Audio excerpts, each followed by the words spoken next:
बेटे आज हम करेंगे टाइप ऑफ वेक्टर्स।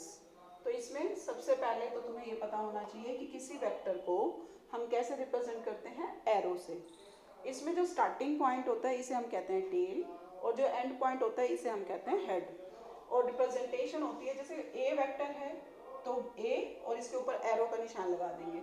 अगर बी वेक्टर है तो बी और इस पर एरो का निशान लगा देंगे। अब किसी भी वेक्टर में एक होता है उसका मैग्नीट्यूड जिसको हम कहते हैं मॉड्यूलस, एक होती है उसकी डायरेक्शन जिसे हम रिप्रेजेंट करते हैं यूनिट वेक्टर से। तो अब सबसे पहले हम ये देखते हैं कि यूनिट वेक्टर क्या है।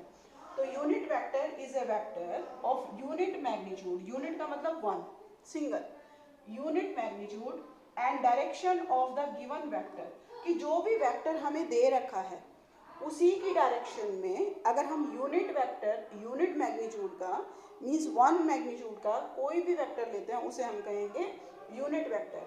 अब जैसे ये वेक्टर ए है, 6 मीटर है, इसको हमने 6 इक्वल पार्ट्स में डिवाइड कर दिया, जैसे 1 2 3 4 5 6 इक्वल पार्ट्स में जब डिवाइड करते हैं तो अब इसका जो सिंगल पार्ट है ये वाला, यहाँ से लेकर यहाँ तक, ये होगा यूनिट वेक्टर और इसको हम रिप्रेजेंट करेंगे ए कैप से।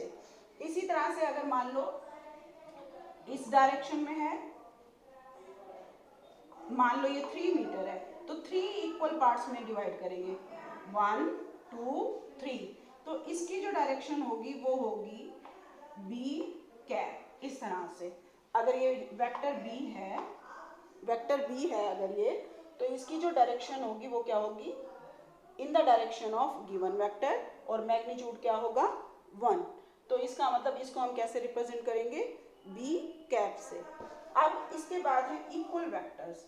Equal vectors are those vectors which have equal magnitude, बराबर बराबर मैग्नीट्यूड होगा। जैसे 5 मीटर है तो 5 मीटर, 6 मीटर है तो दोनों 6 मीटर के। अगर मान लो कोई और क्वांटिटी है, जैसे मान लो फोर्स है 9 न्यूटन है तो 9 Newton, equal magnitude and same direction. अब वो डायरेक्शन कोई भी हो सकती है, जैसे मान लो ये दोनों, और इनको हम ऐसे पैरेलल लाइन से शो करते हैं तो बराबर मैग्नीट्यूड, ये दोनों बराबर बराबर मैग्नीट्यूड के हो गए और दोनों एक दूसरे के पैरेलल। इसी तरह से ये दोनों डायरेक्शन भी हो सकती है, सेम मैग्नीट्यूड और सेम डायरेक्शन। जरूरी नहीं है कि बिल्कुल स्ट्रेट लाइन पर होंगे, ये भी क्या होंगे, दोनों इक्वल वेक्टर्स, मींस दोनों की डायरेक्शन भी सेम होनी चाहिए और दोनों का मैग्नीट्यूड भी सेम होना चाहिए।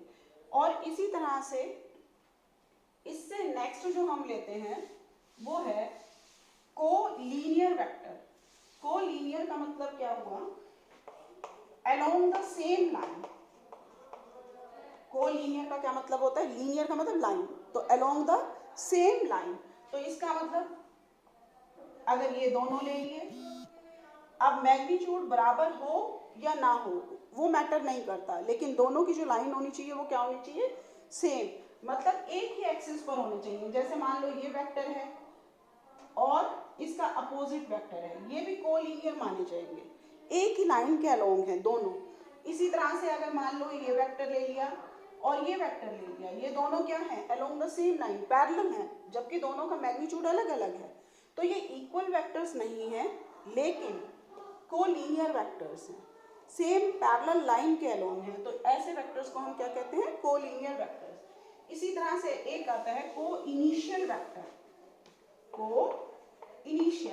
कोइनिशियल का मतलब कॉमन इनिशियल पॉइंट। इसका मतलब जितने भी वेक्टर्स हों वो स्टार्ट एक ही कॉमन पॉइंट से हैं, अलग अलग डायरेक्शन है सबकी, लेकिन सबका जो इनिशियल पॉइंट है वो कॉमन है, ओ से स्टार्ट हुए सारे। ये vector A, vector B, vector C, ये तीनों कैसे कहलाएंगे, को इनिशियल, कॉमन इनिशियल पॉइंट। इसी तरह से हम लेते हैं कोप्लेनर।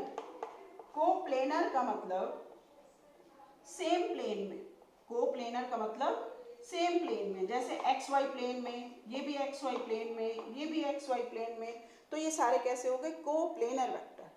तो इस तरह से हम इनको अलग अलग से डिवाइड करते हैं कि कौन सा कोलिनियर है, कौन सा कोइनिशियल है, कौन सा कोप्लेनर है। इसी तरह से एक जो और इम्पोर्टेंट वेक्टर है वो है नेगेटिव वेक्टर। नेगेटिव, नेगेटिव का मतलब एक तरह से अपोजिट, नेगेटिव वेक्टर।